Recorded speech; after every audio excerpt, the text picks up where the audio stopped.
In this video, we're gonna quickly show you step by step how to assemble an XL Roman headrail. It's a motorized system that utilizes 45mm battery or mains motors and also some of the Somfy motors. If you are using mains motor, you'll have to drill a hole in the headrail to thread all the motor cables through it. And where you're going to drill that hole will depend on how your blind is going to be fitted into the window afterwards. So if it is to be face fixed, you'll need to drill it in the top of the headrail, about 30mm away from the edge of the headrail on the same side where the motor is going to be installed. If however the blind is to be top fixed, drill it in the back of the headrail. That is the side without the hook and loop tape, and again about 30mm away from the edge of the headrail and on the same side where the motor is going to be installed. If you are using battery motor, you can skip this step.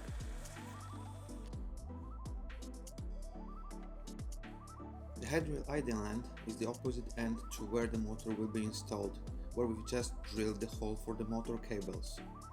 For this step, we are going to use the inner metal end cap, the bearing pin and the plastic end cap. Firstly, we are going to attach the inner metal end cap onto the headrail by screwing it on in the highlighted holes with the screws that are supplied with the end caps.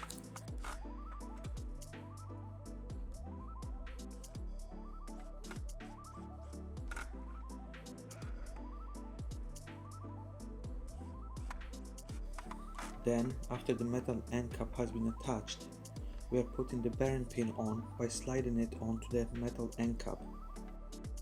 The bearing pin will hold the tube idle end inside the headrail.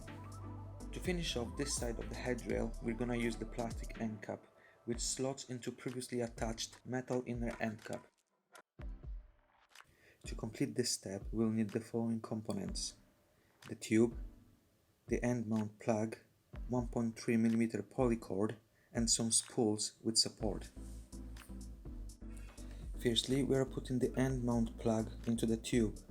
The plug with a hole in it will fit onto the bearing pin that we've attached in the previous step. Then it's time to prepare the spools with support and measure and cut cords for each of them. However, before we actually start doing the cords, we're gonna have to work out how many spools we'll need, as the amount will depend on our headrail length. To work it out, you can use the cord drum calculator table, and this is exactly what we use. Our headrail length is 900mm, so as you can see in the table, we're gonna need 3 spools for it. Now that we know the amount of spools required, we can start measuring and cutting the cords, one for each of spools. All cords will have to be cut to the same size, and to calculate the length of them, simply add 500mm to the blind drop. So for instance, if your blind drop is 1500mm, cut it at 2000mm. The blind drop can be found on your works paper.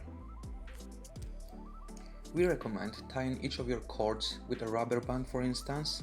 It will save frustration of dealing with tangled up cords, making further steps of the process easier to complete. Next, we are going to attach the cords to the spools and slide them onto the tube. We are using silicone spray to make that easier.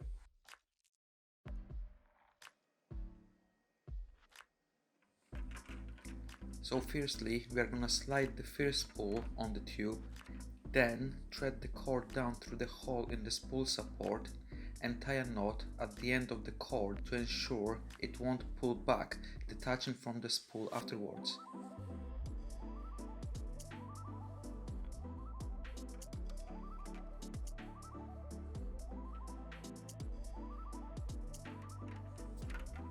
To guarantee that the cord will be pulling the fabric evenly, there is a certain system we are sliding the assembled spools into the headrail.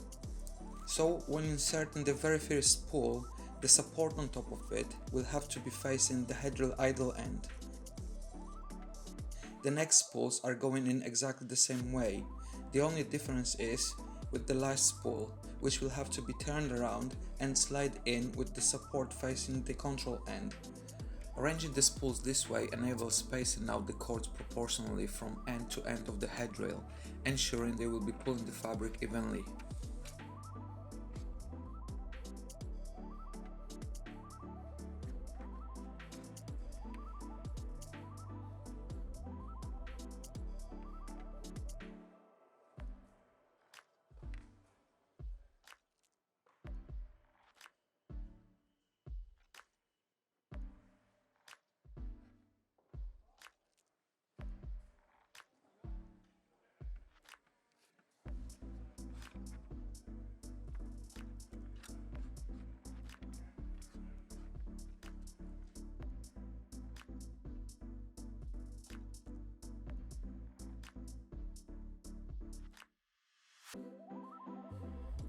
Next, we are going to install a motor into the headrail, and to complete this step, we'll need either the Dream 45 battery motor or the Dream 45 mains motor.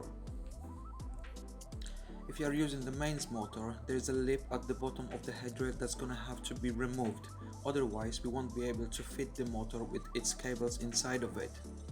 You can use a file and file that lip off, or use a hammer with a chisel and chisel it out.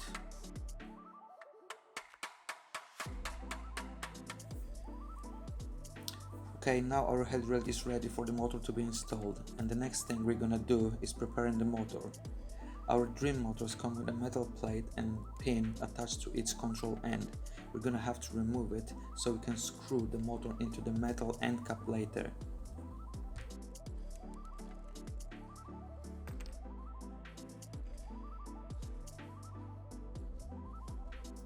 Once the metal plate is removed, we are going to slide the motor inside the tube in the headrail and thread the cables out through the hole we drilled at the beginning of the video in the first step.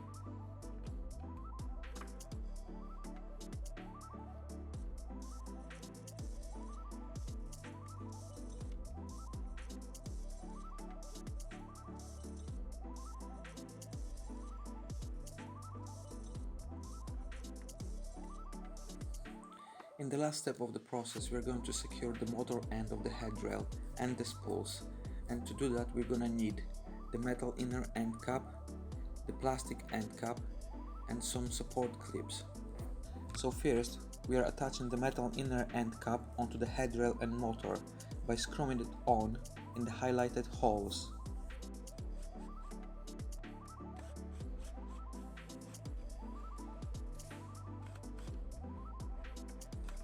Once the metal inner end cap is attached, we are finishing off the control end of the headrail by slotting the plastic end cap on. Then, to protect the motor cables from cutting on the sharp edges of the previously drilled hole, we are using a rubber grommet.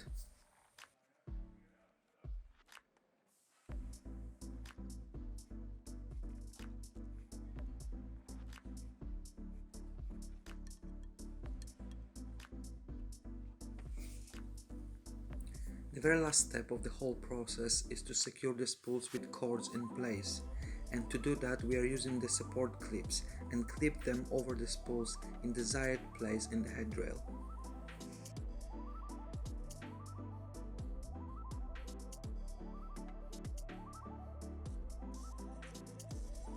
And that's it, our motorized XL Roman headrail is finished and ready to fit and put the fabric on.